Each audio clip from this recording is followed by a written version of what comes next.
addaa keessummoota haaraa keessummoota baay'ee ajaa'ibsiisoo qabadhee isinii dhiyaadheera keessummoonni haaraa kun eenyu fakka isaan ta'anii walumaan arginaa buni ati ta'e eenyuti? Ka Amaanit. Amaan ka eenyuti? Ka Gobanaat. Gobanni ka eenyuti? Ka Bunaat. Buna ka eenyuti? Ka Xonnosaat. Xonnosa ka eenyuti? Ka Godaanaat. Godaanaan ka eenyuti? Ka Mandoot. Mando ka eenyuti? Ka Caangaat. Caangaan ka eenyuti? Ka Burraat. Burra ka eenyuti?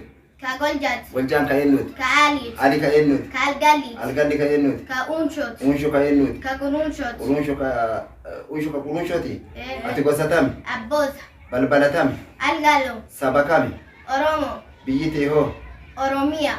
Good.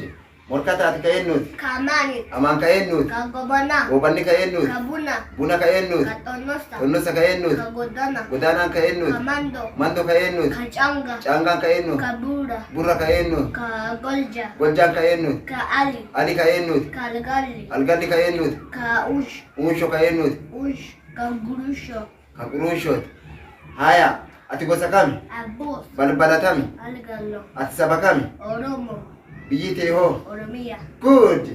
Hamza ati ka eenyuti? Ka Amaan. Amaan ka eenyuti? Ka Gobanaa. Gobanni ka eenyuti? Ka Bunaa. Buna ka eenyuti? Ka Xonnosaa. Xonnosa ka Ka eenyuti? Godaanaa. Godaanaan ka eenyuti? Ka Mandoo. Mando ka eenyuti? Ka Caangaa. Caangaan ka eenyuti? Ka Burraa. Burra ka eenyuti? Ka Ali.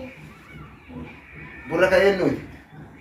Ka Goldaa. Goljaan ka eenyuti? Ka Ali. Ali ka eenyuti? Algalli. Algalli ka eenyuti? Ka Unsho. Unsho ka eenyuti? Ka Kununsho. Ati gosa kami? Abboot. Balbala tami? Algaloo. Ati saba kami? Oromoo. Biyyi tee hoo? Oromiyaa. Good. Isin ilmaan eenyuti? Unshoo torbaa. Ilmaan eenyuti? Unshoo torbaa. Good. Egaa hordoftoota qophii kennaa akkuma isin argitanii keessummoonni haaraa sanyii isaanii jalqabaa kaasanii haga xumuraa nutti himataniiranii maarree isinoo warri ijoollee of jeeraa qabdanii yookiin ijoollee hedduu qabdanii tokko haa ta'u achi oole seenaa keessan maqaa keessa irra kaaftanii haga dhalateessanii takka barsiisuun dirqama isinitti ta'a. Kanaaf chaanaalii kennaa share, subscribe, like gochuun gara miidiyaa hawaasummaa kanaan nu makaa jennaa galatoomaa nu hordofuu keessaniif ulfaadha.